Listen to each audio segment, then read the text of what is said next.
Hey, mathematicians. So today you guys are actually going to be doing some reviewing. It means you're going to go back over and kind of relearn and restudy some of the topics that you guys did last week and the topics that you guys did this week.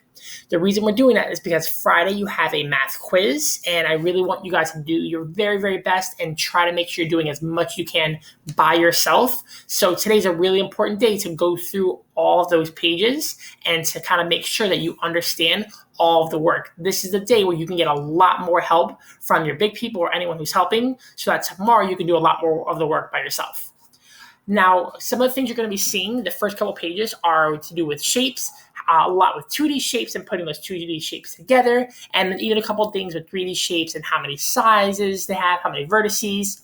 I'm not going to focus on those things so much. Today, I really just want to help and focus on halves and fourths, or halves, and I can even call these quarters. So fourths and quarters, as we know, are the same thing. This is what I noticed that friends were having the most trouble with. So I want to go and give a little bit of extra information so all friends can kind of be successful. So from my columns, my half or my halves column and my fourths column, you can see I have different pictures or different shapes in each column. Now, I'm going to focus just on the halves column. What's going to really help you when a shape is cut or broken in half, there's always going to be two pieces to it. Here's one piece, here's another piece, or here's one portion, and here's a second portion.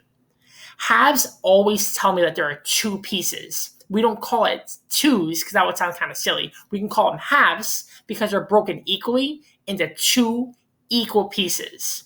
Here I have one half, and even down here, if I were to look at this rectangle, here I have one half. I call it one half because it's one piece out of two. But if I were to focus on both of those pieces, I would call it two halves. One more time. Here is one half. Here's two halves. And if you want to get extra kind of fancy with it, you'll see if I shaded in two halves, well, I shaded in the whole thing. So if you have two halves, you now have one whole because I've shaded in all the pieces. I shaded the whole thing in. Same thing here. I have one half, two halves. Because I shaded in both pieces, I shaded in the whole thing. That's going to be really important as we're kind of moving forward and we're talking more about halves. But a couple things I went over there. We talked about how halves are always in two pieces. And if I were to focus on just one of those pieces, I focus on one half. If I focus on both of them, I have two halves, and I shaded in the whole thing. Now, just like with halves, fourths are really similar, but here's the different part about fourths or even quarters. When we're talking about fourths, that means we have four pieces. It's really different than halves because halves always have two pieces, but fourths always have four pieces. Here's the part that's the same about them. All of my pieces are the same size. Here, this piece is the same size as this piece. All four of these pieces have to be the same size. I'm going to go a little bit more detail about that when I get down here, but that's something I really want you to pay attention to because on our quiz, we're going to try to trick you. I'm going to give you something that might have two pieces or might have four pieces, but if they're not the same size, we can't call them halves and we can't call them fourths. Even if they have the right number, they have to be equal in order to be halves or in order to be fourths. So just like halves, when I'm focused on fourths and I focus on just one portion or one piece of a fourth, I call that 1/4 because it's one piece out of four. And if I kept going, I would have 2/4, 3/4, 4/4, or the whole thing. Same thing down here. Here's 1/4. Here's 2/4. Here's 3/4. Here's 4/4, or the whole thing. I can also call it, instead of fourths, I can call quarters and go 1/4, 2/4, 3/4, 4/4, or the whole thing. Now, here's the other part that I want you to understand about halves and fourths if we were to compare these two. When we're talking about halves, and what you'll notice, halves always have bigger pieces. Because imagine, if I were to break this into 2 pieces, look how big those 2 pieces are compared to breaking them into 4 pieces. Notice how much bigger this half is compared to this fourth. You're going to notice every time you have more pieces, here I have 4 pieces, the pieces have to get smaller and smaller and smaller every time you add more pieces. Here's a half compared to a fourth, or a half compared to a quarter. You're going to notice that all the time. Halves are always bigger than fourths, and you can see how much bigger. All right, here's the last part that I want to go over. We talked about earlier how halves and fourths have to have equal pieces. And down here, I gave you a trick one. You can see there are 4 pieces to this shape, or 4 portions, or 4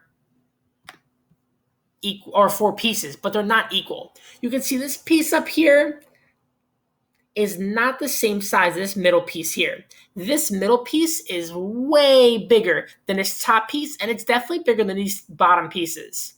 Even though this shape has 4 pieces or 4 portions, I can't call it fourths because the pieces or portions are not the same size. That is important.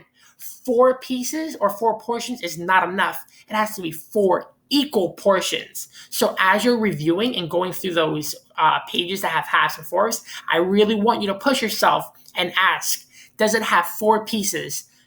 Does it have 4 equal pieces? Does it have 2 equal pieces? Using that equal is going to be really important because it makes a big difference. All right, I want to finish up looking at one more page. What I've done here, and this is similar to what you guys are going to be doing in your review pages, they're going to be asking you to color in or shade in certain parts or portions of fourths or halves. Over here, it says this circle is split into 2 equal parts or halves. If I wanted to shade in just 1 half or 1 portion, I can focus on just 1 portion there. Same thing over here. This rectangle is broken into 4 equal parts or 4 into fourths or quarters. I can shade in 1/4, 2/4, 3/4, or 4/4, depending on what they're asking me to do. All right, let me take a look at these bottom ones. I won't work on every single one, but I just want to show you what these look like. If I have to shade in 1/2, well, my job is to break it into halves first, and then just shade in 1/2. Now you're going to notice it may not be perfect, and that's okay. When you're doing it yourself, you want to try to get as close to equal as you can. And then I'll shade in 1/2. Doesn't need to be shaded in all the way. Just shade in as best I can. That is 1/2.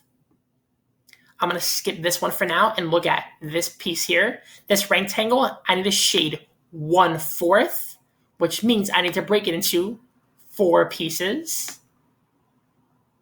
Right now I have 2 pieces, and now I have 4 pieces. And you'll notice it's not 100%, it's not perfect, but I'm just getting as close as I can. And now I can shade in 1/4. 1/4 means 1 piece out of 4, and we call that 1/4 because it's 1 piece out of 4. And even if I really wanted to challenge myself by shading in 2/4 or even 3/4, my beginning step stays the same. I need to make sure this is broken into 4 equal pieces or 4 equal portions or 4 equal quarters. Just about right here. Now it's telling me to shade in 2/4 or 2 quarters, and I'm going to do the same thing that I did before, but this time, instead of just 1/4, I'm going to do 2. So watch as I do it. Here's 1/4. Here's 2/4. Because right now, I shaded in 2 pieces out of 4. There's still 4 pieces. I just focused and shaded in 2 of those pieces out of the 4. Here I shaded 1 piece out of 4. And over here, I shaded 1/2 because I shaded in 1 piece out of 2. In your independent work, you're going to do a lot of that yourselves. I really want you to try out as much as you can. It is a lot of pages, but it's going to really help you in your quiz tomorrow. All All right, guys, I will be around to help. If anyone needs, just let me know if you guys need more help with the math review, and let me know if there's anything extra I can do. I'll see you guys soon.